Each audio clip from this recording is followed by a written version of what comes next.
شروع اللہ کے نام سے جو بڑا مہربان نہایت رحم کرنے والا ہے۔ اسلامی کارنر کے سامعین کو السلام علیکم۔ آج کی ویڈیو کا ٹاپک حضرت ابو بکر پر اللہ کا ڈر ہے۔ حضرت ابو بکر صدیق رضی اللہ تعالی عنہ انبیاء کے علاوہ تمام دنیا کے آدمیوں سے افضل ہیں۔ ان کا جنتی ہونا یقینی ہے۔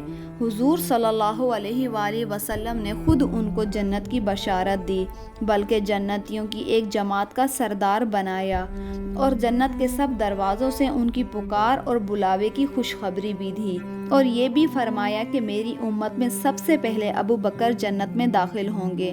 ان سب کے باوجود حضرت ابو بکر صدیق رضی اللہ تعالیٰ عنہ کو اللہ تعالیٰ کا اتنا ڈر تھا کہ ہر وقت اسی فکر میں رہتے تھے اور اکثر فرماتے تھے کاش کہ میں کوئی درخت ہوتا جو کاٹ دیا جاتا، کبھی فرماتے کاش میں کوئی گھاس ہوتا تو کوئی جانور مجھے کھا لیتا، کبھی فرماتے کاش میں کسی مومن کے بدن کا بال ہوتا۔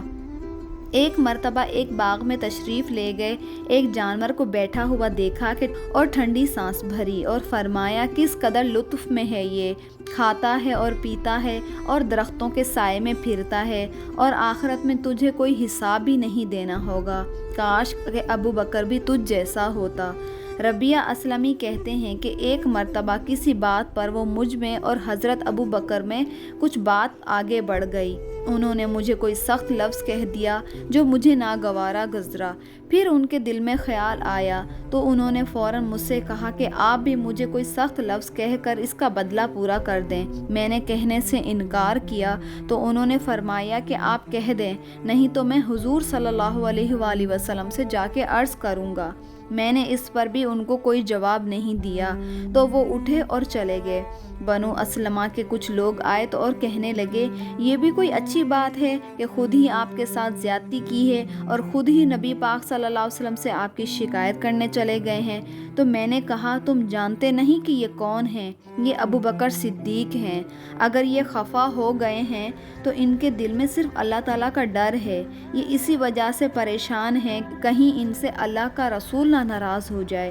اگر اللہ کا رسول ان سے ناراض ہو جائے گا تو کہیں ان سے اللہ تعالیٰ ناراض نہ ہو جائیں، تو ربیہ کے لیے ہلاکت میں کیا تردد ہے۔ اس کے بعد میں خود حضور کے پاس حاضر ہوا اور قصہ عرض کیا۔ نبی پاک نے فرمایا کہ آپ کو جواب کے بدلے میں کچھ نہیں کہنا چاہیے، البتہ آپ اتنا تو یوں کہہ سکتے ہیں کہ اے ابو بکر میں نے آپ کو معاف فرمایا۔ یہ ہے اللہ تعالیٰ کا خوف۔ ایک معمولی سے کلمے میں حضرت ابو بکر صدیق رضی اللہ تعالیٰ عنہ کو اس قدر فکر تھی کہ وہ اس کا بدلہ دلوانے کے اہتمام کر رہے تھے۔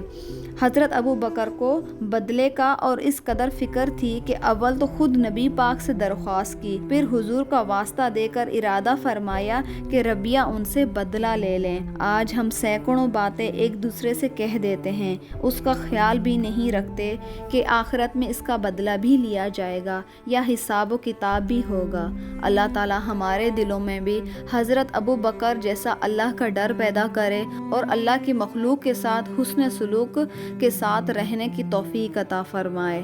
آمین۔